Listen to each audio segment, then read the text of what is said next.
The Mastery of Love. Introduction.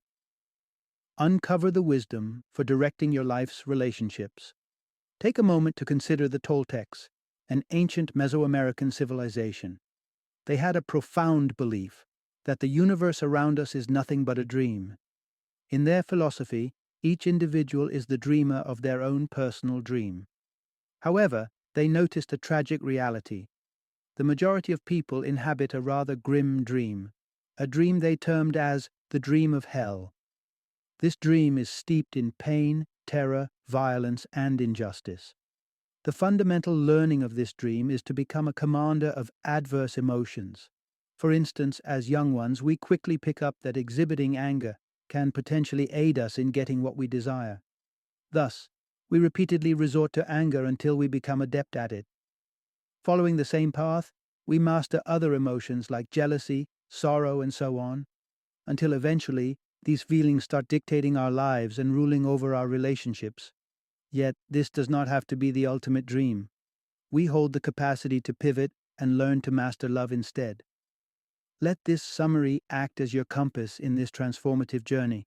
In this engaging narration, you will discover the manner in which an emotional contagion affects us all, the reasons why your pet dog is truly the perfect dog, and the exact kind of scalpel you would require to mend your emotional wounds. Please note, this narrative touches upon the topic of sexual violence in Section 8. Proceed with discretion while going through it. Part 1. Our emotional scars start forming in our early years. Picture a world where all inhabitants are inflicted by the same relentless illness. Their skin festers with open, painful, infected wounds. This devastating disease surfaces when individuals are around 3 or 4. Yet, shockingly, everyone accepts it as an absolutely normal part of life. Does this sound horrifying? This, in essence, mirrors the present condition of humankind. While people's skin may not literally be riddled with wounds, their minds, referred to by Don Miguel as the emotional body, certainly are. These mental wounds are infected by an insidious emotional toxin, fear. Every other negative emotion, anger, sorrow, envy, and so on, arises from this base emotion of fear. At the time of birth, children are devoid of this emotional toxin. But unfortunately, it doesn't take long for the poison to seep in.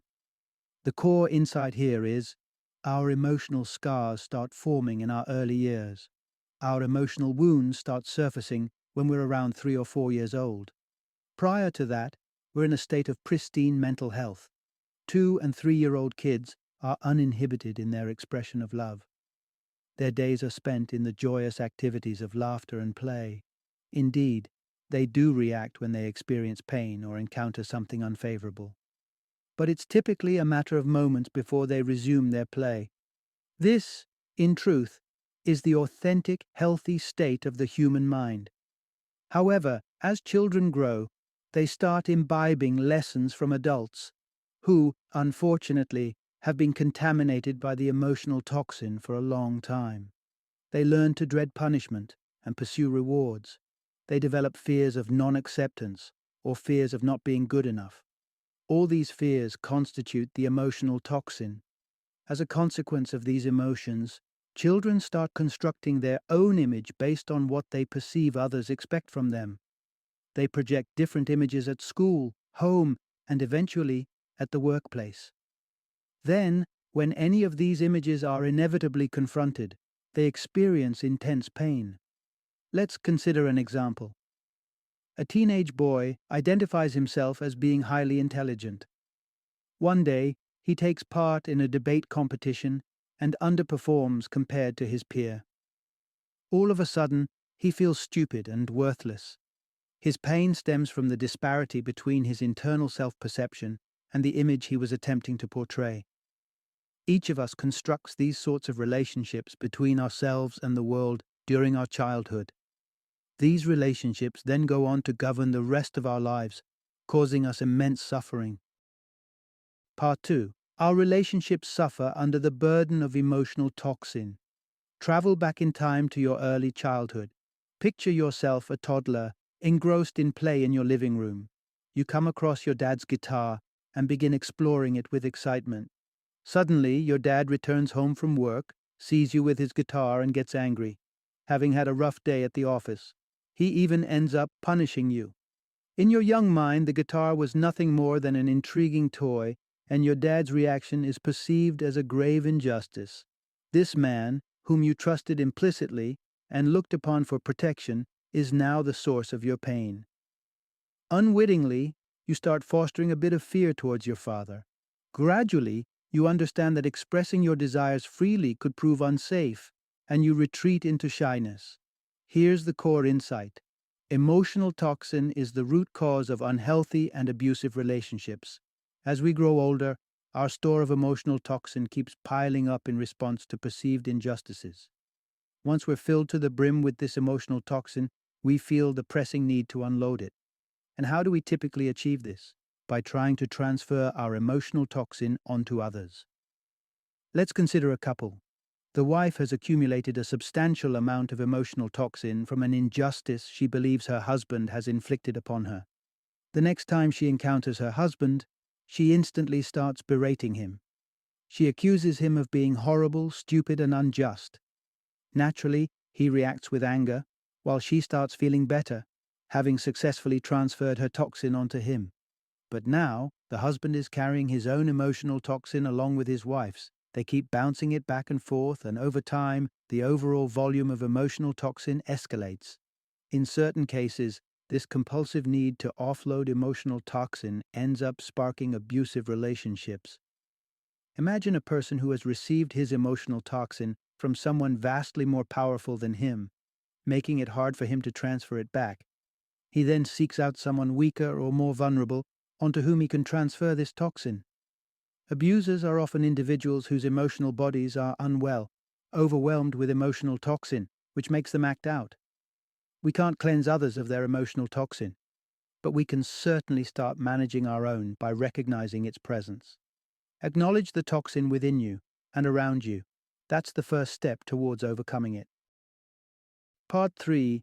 Happiness relies solely on you, not others. Imagine a man who resolutely didn't believe in love. He propagated the view that love was nothing more than a highly addictive drug. It could elicit incredible feelings of joy, but it was dangerously addictive.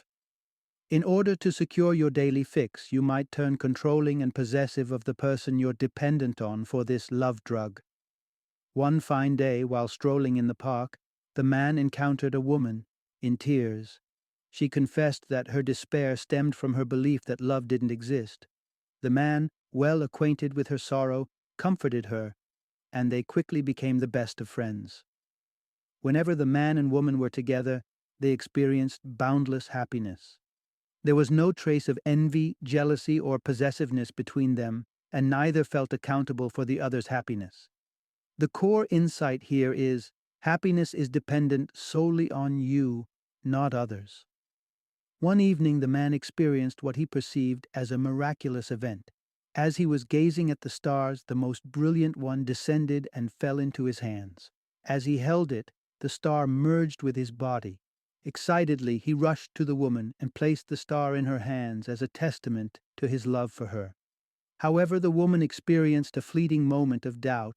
She let go of the star. It fell and shattered. Today, the man and woman remain distant from each other.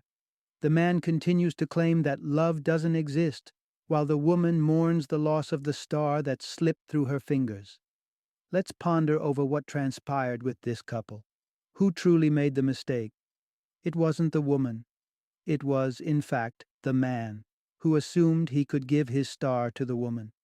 The star symbolized his happiness, and by offering it to her, he was essentially trying to make her responsible for his happiness.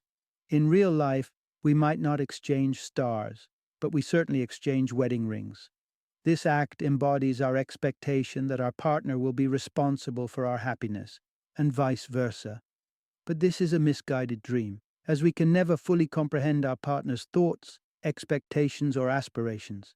This implies that, inevitably, our partner will fall short of our expectations and shatter our happiness. In the grand scheme of things, the onus of your happiness lies squarely on you. Let's delve deeper into this crucial understanding in the next summary.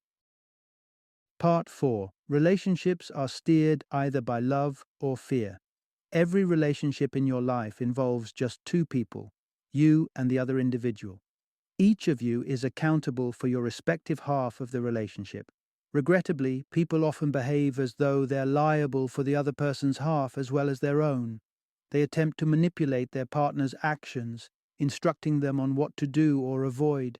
But if you engage in this struggle for control, it's not love for your partner that's driving you, it's purely self-interest, with fear pulling the strings. Indeed, our relationships can be envisioned as navigating one of two paths, the path of love or the path of fear. Most people's relationships are set on the path of fear. What we need to do is consciously select the path of love. The key insight is relationships are steered either by love or fear.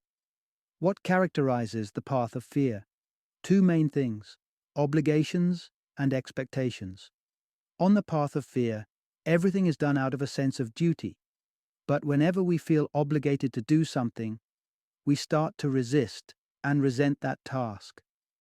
Inevitably, this causes us distress, and then we attempt to avoid it. Simultaneously, on the path of fear, we also carry expectations of others. When these people fail to meet their obligations, we feel hurt. We believe it's unjust, and we start to fault them. As you can see, expectations are a surefire recipe for suffering. Contrastingly, on the path of love, there are no obligations or expectations whatsoever. We simply do the things we want to do, and the same applies to others.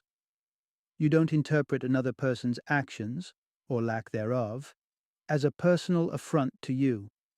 Consequently, they can't inflict pain on you. To truly master a relationship, you must be cognizant of these two paths. Armed with this awareness, you'll be able to identify when you're on the path of fear and switch to the path of love. By repeatedly practicing this shift, you'll be able to master your part in every relationship. You'll no longer feel compelled to control your partner because you'll realize that you're only responsible for your own part. You'll be free to share, revel in, and create together. Part 5. Opt for a partner you don't wish to alter in any way. Do you have a pet, like a dog or a cat? If so, think about your bond with it. Your pet, let's assume it's a dog, perhaps waits eagerly for your return home each day. When you arrive, it responds with excited barks or a wagging tail. It flawlessly manages its part of the relationship, simply being a dog, and you love your dog unconditionally. You believe it's the perfect dog, and you have no desire to change it into something it's not. So why is it that when you're involved with a human partner, you attempt to reshape them into someone they're not? Much like your dog, every individual is already perfect as they are. The only caveat is that some people might not be the perfect fit for you, and that's entirely fine. The central insight here is, opt for a partner you don't wish to alter in any way. It's not always straightforward to find someone you don't feel the urge to change. But making that effort is absolutely vital. The first step to finding the right person is to gain a precise understanding of what you desire. You need to have a clear awareness of all your physical and emotional needs, and you must be brutally honest with yourself about those needs. Picture yourself in a marketplace, intending to sell yourself. To achieve that, you need to display your true personality to others. While at the market, you're also planning to purchase another individual. If the person doesn't meet all your specifications, you don't invest in them. Be mindful not to deceive yourself. Many people convince themselves that a particular product meets their needs when they deep down know it doesn't. But what happens if you're already committed to a relationship? If your troubles don't involve abuse, you can choose to keep the relationship going. How? By first accepting and loving yourself as you are, allowing you to express your authentic self. Subsequently, you can also accept and love your partner just as they are. If the relationship continues to falter, parting ways can actually benefit both you and your partner.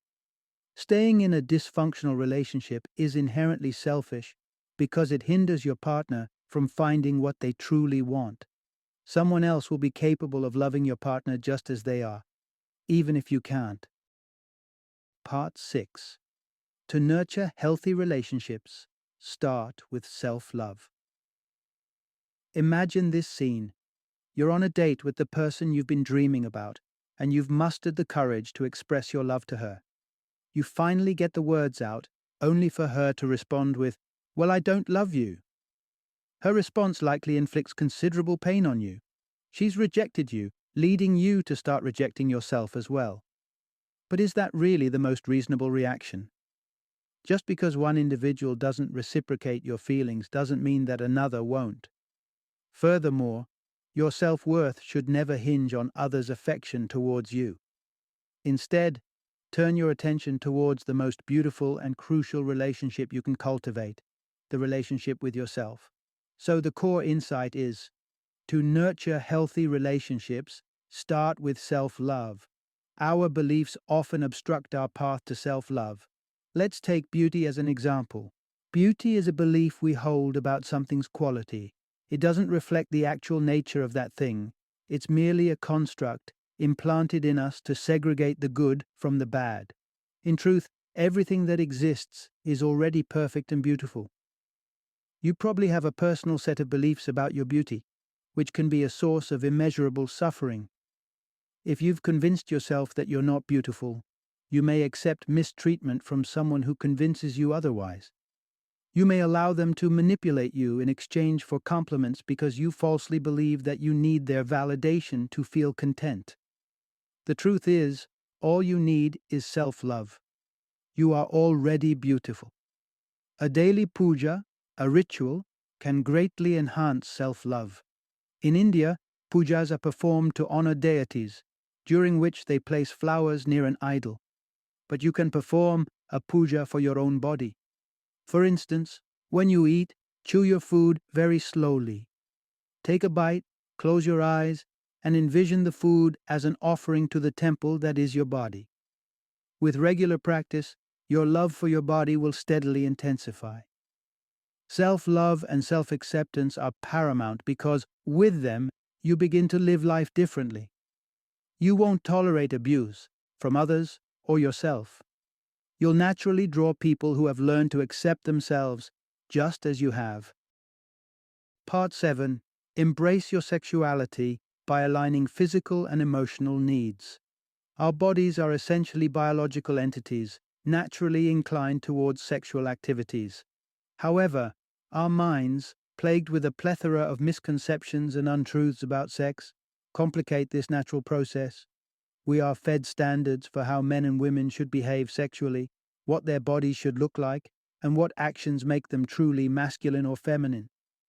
As a result of these fallacies, we may find ourselves unable to enjoy sex, viewing it as sinful or wicked, or feeling guilt over our sexual desires. To realize that none of these beliefs hold any truth, we need to acknowledge and reconcile the differences between our physical and emotional needs. When these aspects are in conflict, we grapple with internal turmoil regarding sex. Thus, the central insight is, embrace your sexuality by aligning physical and emotional needs. Suppose you grew up in a Catholic household, where you were taught that sex before marriage is immoral. So you get married, but one day you see an attractive man on the street and feel sexually drawn to him. You instantly judge yourself for these feelings, believing they make you a horrendous person, and try to suppress them, only to watch them grow more potent. Eventually, you end up cheating on your spouse. But what if you never criticized yourself for those feelings? If you dismissed the judgment and understood that it's merely a physical need your body has, you might have quickly forgotten your attraction to the stranger. The problem here is, while your body has needs, your mind controls how you perceive them. Take the need to cover your body as an example. Your body needs protection against the heat, wind, and cold. However, you can have a closet bursting with clothes and still think, "I have nothing to wear." Your mind invents these unsolvable needs. So, what's the solution? Stop conflating your body's needs with your mind's. Acknowledge, for instance, that your body's desire for sex isn't wicked. It's absolutely normal. Gradually, you'll understand that you're neither your body nor your mind. Instead, your life itself, a force shared with everything else in the universe. Part 8. Use truth, forgiveness, and self-love to mend emotional wounds. Imagine a doctor treating an infected wound. Typically, she'd start by incising it with a scalpel. Then, she'd cleanse it, apply medication, and instruct you to keep it clean during the healing process. When it comes to mending our emotional wounds, the process mirrors the above. Here, truth serves as the scalpel, allowing us to expose and dispel the lies. Then, we detoxify the wounds with forgiveness. Finally, we maintain cleanliness until complete healing is achieved with love. In essence, use truth, forgiveness, and self-love to mend emotional wounds. In a world teeming with deceit and illusions, finding the truth can be a daunting task. Moreover, the truth is often unsettling. Take this example, for instance. Suppose you were raped 10 years ago. While it's undeniably true that you were raped then, it's not a reality anymore. You may still suffer from the trauma of the incident, perhaps necessitating years of therapy to recuperate. However, the injustice that's causing you pain presently is no longer a truth. This illustrates how you can wield truth like a scalpel to dissect your emotional wounds and perceive them from a new angle.